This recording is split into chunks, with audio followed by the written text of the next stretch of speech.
Selamat pagi Bu Nisa dan teman-teman. Kami dari kelompok 2 akan mempresentasikan tentang cara merancang dan membuat karya tari.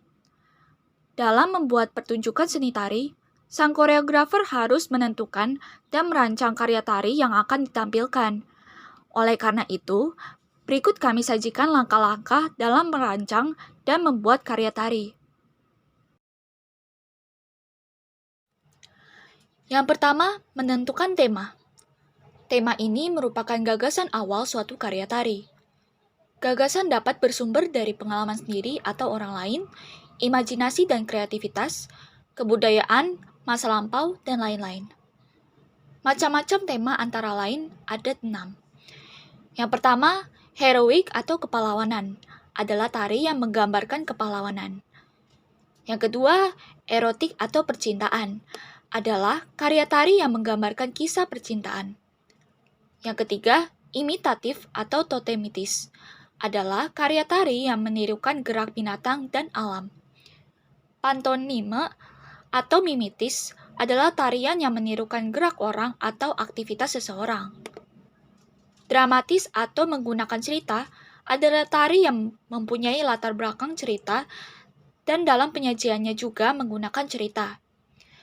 Yang terakhir, tema non-dramatik atau tidak menggunakan cerita adalah karya tari yang dalam penyajiannya tidak menggunakan cerita atau bukan merupakan bagian dari suatu cerita, tetapi menggambarkan sesuatu.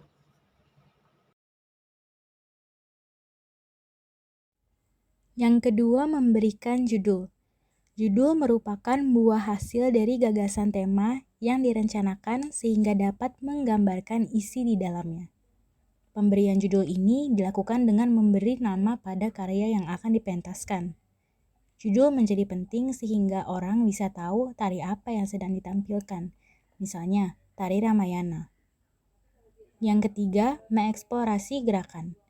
Mengeksplorasi gerakan dengan melihat pada komposisi yang sudah ada sebelumnya ataupun dengan menggali dengan imajinasi dan pengalaman-pengalaman estetika yang ada.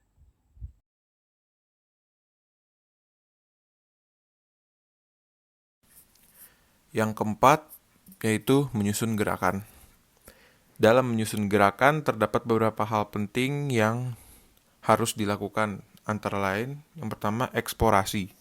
Eksplorasi adalah suatu usaha pencarian pembendaharaan gerak dengan berbagai cara. Eksplorasi gerak dilakukan dengan cara proses berpikir, berimajinasi, merasakan, dan merespon suatu objek yang diperoleh melalui panca indera.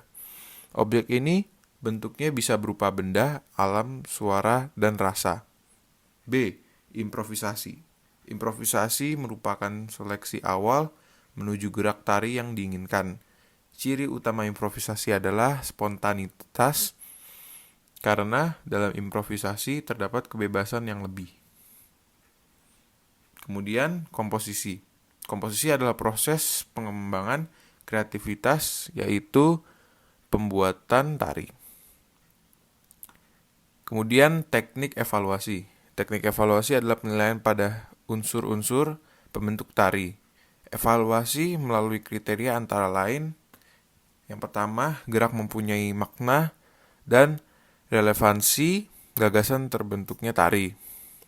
Kemudian gerak begitu menarik dan mempunyai aksi yang orisinal, dinamis, dan berpola ruang. Dan yang terakhir dari teknik evaluasi, kriterianya adalah gerak mempunyai potensi untuk dikembang.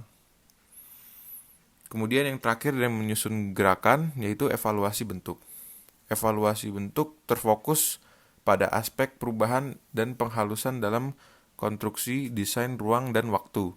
Konstruksi desain ruang terdiri dari penetapan ukuran dan wujud ruang serta penetapan pola ruang melalui sedain wujud, tubuh, lantai, atas, level, dan ekstensi. Sedangkan waktu terdiri dari frase, seksi dan transisi, tampak dan selang-seling, variasi pengembangan dan variasi motif untuk menciptakan pengulang, serta aspek-aspek pendukung lainnya.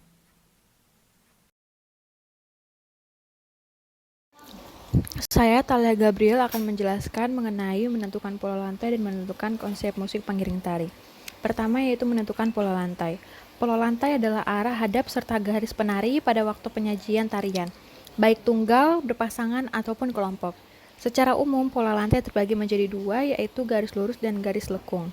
Namun, bentuk tersebut dapat dikembangkan menjadi berbagai pola lantai, seperti horizontal, diagonal, zigzag, segitiga, segi empat, dan segi lima. Berikutnya yaitu menentukan konsep musik pengiring tari. Musik pengiring tari adalah rangkaian bunyi yang dihasilkan dari alat musik atau oleh tubuh manusia yang dipakai sebagai pengiring dan berfungsi sebagai pendukung suasana. Berikutnya ada menentukan tata rias, tata busana, dan properti. Kostum atau busana tari adalah semua kebutuhan sandang yang dikenakan pada tubuh penari di atas pentas yang sesuai dengan peran yang dibawakan. Tata busana dalam tari harus sesuai dengan konsep garapan yang akan ditampilkan baik desain maupun warna. Hal yang perlu diperhatikan dalam penataan busana antara lain adalah memperhitungkan efek lampu serta penyusunan komposisi warna.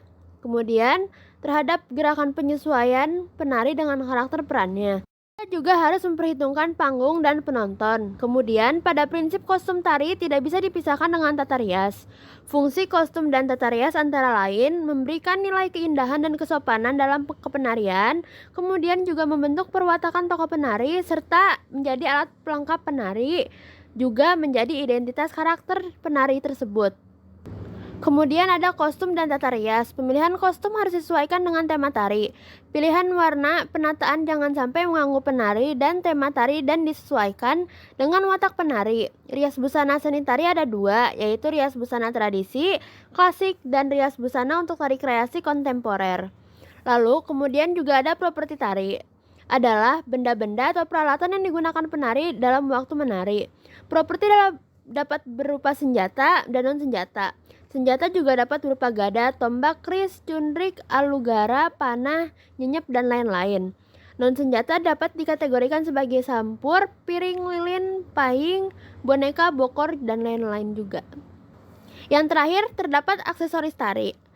Hal ini adalah pelengkap busana berupa perhiasan, misalnya giwang, kalung, cincin, gelang, bros, bingel, dan lain-lain. Untuk hiasan rambut juga terdapat cunduk jungkat, cunduk mentul, penetep, dan lain-lain. 8. Setting panggung dan tata lampu. Hal ini penting untuk memperkuat gagasan yang diangkat melalui karya tari tersebut, memperindah tempat pementasan, pendukung suasana, dan memberikan rangsangan pada penari maupun penikmat. Perlunya perhitungan jarak antar penari dan penonton serta efek cahaya di dalam pentas sangat penting karena sangat mempengaruhi jalannya pementasan.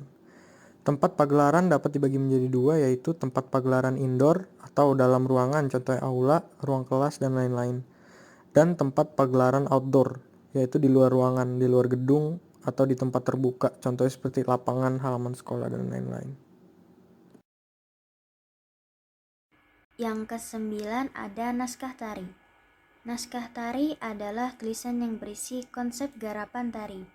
Dalam konsep garapan tari, terdapat latar belakang karya tari, deskripsi karya tari, dan alur cerita yang direfleksikan melalui gerakan tubuh. Secara lengkap, konsep garapan tari memuat antara lain judul karya tari, latar belakang, tujuan, sinopsis, durasi, uraian gerak yang berisi penjelasan urutan rangkaian gerak tari, komposisi tari, dan penggunaan hitungan atau syair lagu, desain iringan, desain tata rias busana, dan desain tata artistik. Sekian presentasi kami tentang merancang dan membuat karya tari.